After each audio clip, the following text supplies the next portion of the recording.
They say silence is golden, but in a relationship, silence can be a slow poison, especially when you're dealing with someone who has an avoidant attachment style. You think you're giving them space. You think your silence will make them reflect, miss you, maybe even come back with more love. But the shocking truth is, it might be doing the exact opposite. The silent treatment doesn't just confuse someone with an avoidant attachment, it validates everything they fear about closeness, connection, and vulnerability. And today we're diving deep into the shocking long-term impact silent treatment can have on someone wired to run from emotional intensity. Let's first understand avoidant attachment. Avoidantly attached individuals grew up in environments where emotional needs weren't met. Maybe their parents were distant, critical, or dismissive. So they learned early. If I rely on others, I get hurt. They became independent, not because they want to be alone, but because they've learned it's safer. Deep down, they still crave love. But when intimacy gets too close, it feels like danger. So what do? They pull away, they shut down, they ghost, they stonewall, they detach. And here's the twist. The more they care, the more they run. Their nervous system is wired to equate closeness with loss of control. Now let's talk about the silent treatment and how it lands on an avoidant. You might think you're setting a boundary. You might be in pain and using silence to protect yourself. But to the avoidant, silence doesn't say, "I need time to heal." It screams, "I'm proving your worst fears true." Intimacy leads to abandonment. Opening up leads to being left. It doesn't bring them closer. It reinforces their emotional survival story. See, I knew I couldn't trust love. And because the avoidant already has a fear of being engulfed, the silent treatment feels like confirmation that intimacy equals punishment. So instead of making them miss you or reflect on their actions, silence often pushes them deeper into their shell. It convinces them to rely on themselves even more. Over time, this creates emotional numbness, a protective state where they stop feeling, stop longing, and start detaching permanently. This creates a heartbreaking loop. You go silent, hoping they'll feel your absence. They interpret your silence as rejection, so they emotionally shut down. You sense that distance and stay silent longer, hoping to force a reaction. They retreat further. Now, you're both hurt, both stubborn, and both stuck.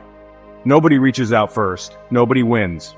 What could have been a repair becomes an emotional war of attrition. Who can go the longest without cracking? Who can pretend they care the least? And sadly, this dynamic often leads to breakups that feel cold, confusing, and unresolved. Both people are in pain, but neither feels safe enough to say it. You wonder why they never fought for you.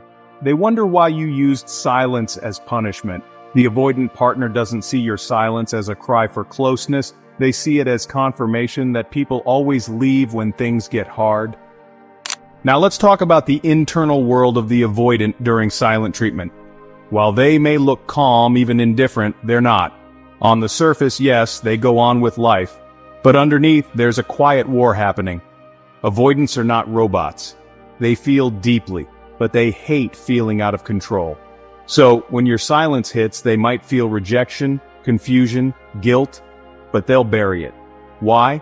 Because to them, vulnerability equals weakness. And admitting pain means needing someone, and that's terrifying for them. But suppressing those emotions takes a toll. Over time, avoidants become emotionally disconnected not only from others but from themselves. They can't name their feelings. They start to feel numb. They lose access to their heart. Silent treatment doesn't just push them away, it teaches them to stay away. It reinforces their deepest childhood message: emotions are dangerous, and connection will cost you. So what do avoidants do when you go silent? They protect themselves, they distract, they focus on work, they hang out with friends, they dive into logic, anything to avoid feeling that loss. They won't chase you, not because they don't care, but because chasing means admitting need, and admitting need makes them feel shame. Even if they love you deeply, they'll try to convince themselves they don't. They'll rewrite the story in their head. You're better off without them anyway. It would have never worked. And once they've built that wall, it's almost impossible to tear it down. So what should you do instead of the silent treatment if you're dealing with an avoidant partner? Communicate boundaries with words. Don't disappear. Say something like, I need some space right now. I'm hurt and I'm processing, but I care about you and I'll reach out when I'm ready. That one sentence can change everything. It tells the avoidant that distance doesn't mean abandonment, that you're stepping back, not stepping away. That love doesn't have to feel like a trap. The more you use calm, emotionally responsible communication, the more you help their nervous system feel safe with closeness. And safety is what heals avoidant attachment. It takes time, takes patience, but it works. Now, let's be clear. If you're constantly being shut out, ghosted, or emotionally neglected by an avoidant partner, it's okay to walk away. You're not here to fix someone who refuses to meet you halfway. Healing only happens when both people are willing to grow. But if you're in a relationship with someone who's trying, someone who's avoidant but open, then silence is not your tool. Compassion is, clarity is, and emotional maturity is. Silent treatment might feel like power. It might feel like control. But in reality, it kills intimacy slowly, one day at a time.